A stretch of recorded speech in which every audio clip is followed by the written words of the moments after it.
Mapagpalang araw sa ating lahat, mga kaibigan. Panalangin. Minsan na natin itong pinag-usapan tungkol sa panalangin. Alam niyo mga kaibigan, ang karamihan,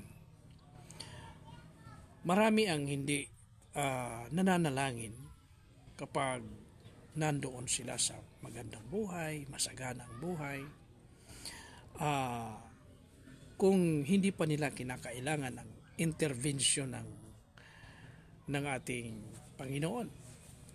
Pero ang mga tao, karamihan, nananalangin pag kailangan na nila ang tulong mula sa Panginoon. Pero ang sabi ng Panginoon, ng banal na kasulatan, ang ating panalangin ay walang patid. Ibig sabihin, masaya ka man, sagana ka man sa buhay, o salat sa buhay, yung pananalangin mo ay lagi sa Panginoon. Kumbaga ito yung ating komunikasyon papunta doon sa Panginoon. Sapagkat yan ay pinananalangin natin sa ating espiritual o makalangit na Ama. At alam natin na ang pananalangin ay hindi ginagawa ng masyadong maraming masalita. At mayroong mga larawan o anuman ang ating inilalagay o hahawakan upang tayo ay manalangin sa Panginoon. Kundi ang turo ng Panginoon pag ikaw ay manalangin ng sarilinan sa inyong Ama na nasa langit, pinapapasok tayo sa kwarto. At doon tayo manalangin ng mataimtim. Kaya mga kaibigan, ito ang sabi ng Panginoon tungkol sa panalangin. Ito ang nakasulat. Although maraming nakasulat patungkol sa panalangin, ngunit babasahin natin ang Mateo 6. Ang talata ay 9. Mahaba-haba ito. Okay, basahin lang natin. Ganito ang sinasabi. Ayon sa ganitong paraan, ang sabi ng Panginoon, kung mananalangin kayo, ayon sa ganitong paraan, sa makatuwid kayo ay mananalangin, Ama namin na nasa langit, banalin ang inyong pangalan.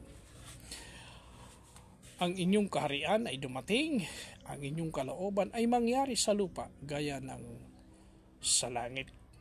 Ibigay mo sa amin sa araw-araw ang aming pang-araw-araw na pagkain, at patawarin kami sa aming mga utang o pagkakasala, gaya ng aming pagpapatawad sa mga may sala sa amin.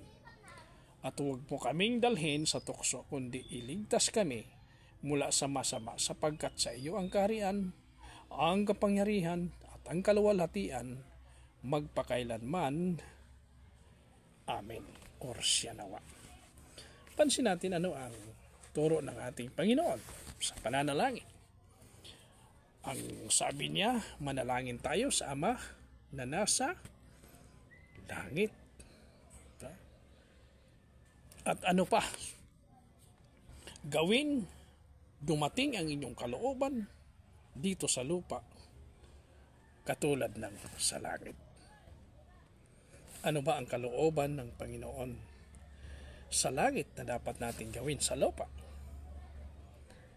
Hindi ba yung kanyang mga kautusan, yung kanyang mga salita, siyang kalooban.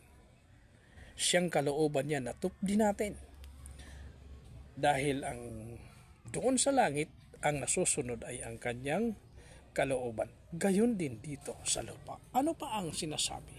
Hihingi na tayo ng ating araw-araw na pangangailangan.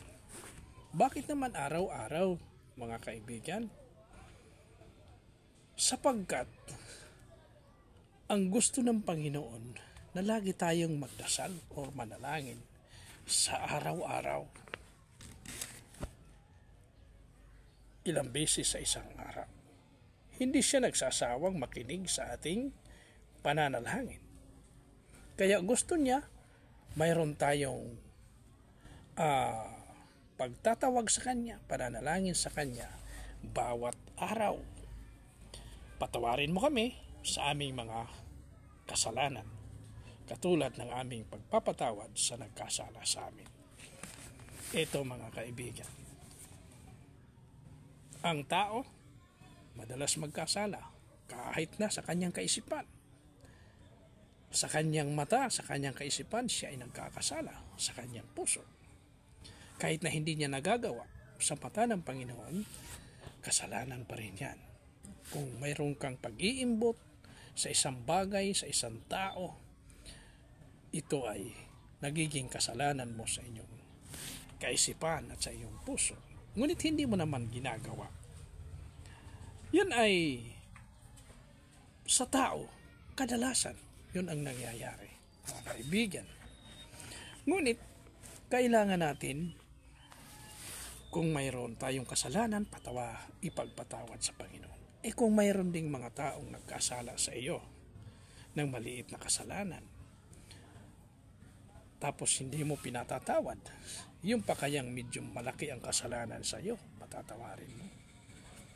Ang ibig sabihin ng Panginoon, hihingi ka sa Kanya ng kapatawaran, ngunit ikaw rin ay bukas sa loob mo ang pagpapatawad.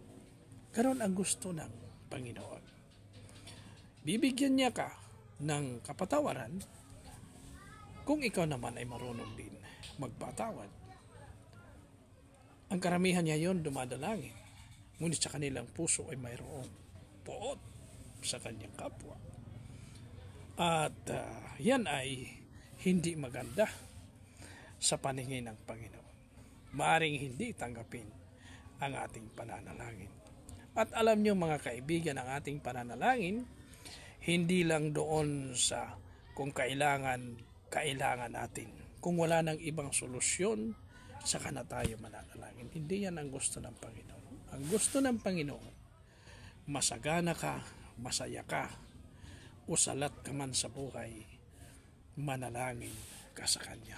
May kasamang pagpapasalamat. Alam niyo mga kaibigan, ang inalulugdan ng Panginoon, yung bang pananalangin na may pagpapakumbaba at may pagsunod sa Kanyang kalooban. Pero kung magnanalangin tayo, ang sabi ng Bible, ang kalooban sa langit, ganun din sa lupa.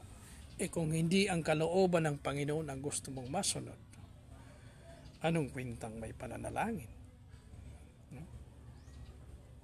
Maaaring hindi tanggapin ng ating Panginoon yung ating pananalangin.